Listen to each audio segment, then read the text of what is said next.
Okay guys, if I was gonna buy a Beta 250 Race Edition, here's the top 5 things I would do right away to it.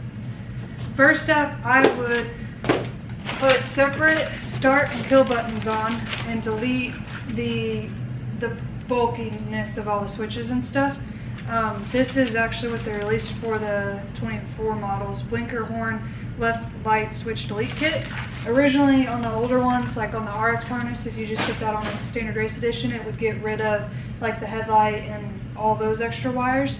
If you're not going to use it, what's the point of having it on? I also take off the speedometer and the speedo cable and the magnet because that's just something else for me to break and I don't use it. And since I do that, I do the harness and I would do an hour meter. That way you can keep track of your hours and actually make sure like you're doing your maintenance when you should be. The second thing I would do is change your brake pins to these.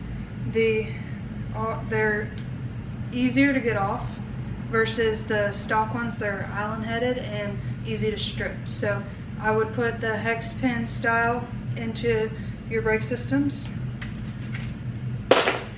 This is mostly a personal preference thing. I would do a seat cover. I like rib seat covers. I'm not saying I would do a full seat or the foam kind of thing because I don't mind a hard seat. You're supposed to stand more than you are to sit, so seat cover.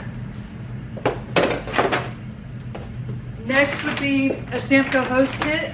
The Samco Hose Kit deletes the thermostat and it just kind of keeps things a little bit cooler and the hoses are thicker, so they're better in my opinion. Next up would be guards. I just do the basic amount. Hand guards, I do flag style, Enduro Engineering, Eline Skid Plate, and then Bulletproof Designs, radiator guards, and rear disc guard. So that is what I would do for basic setup. There's a lot more things that we do here at the shop as far as like what we do on preventative things and what we wire tie, and then there's a couple other parts I would personally put on if I was racing one. Another big one to not forget about is to check the spring rates and make sure that they are good for your weight. If they're too big or too small, it's definitely worth the money of getting the correct springs.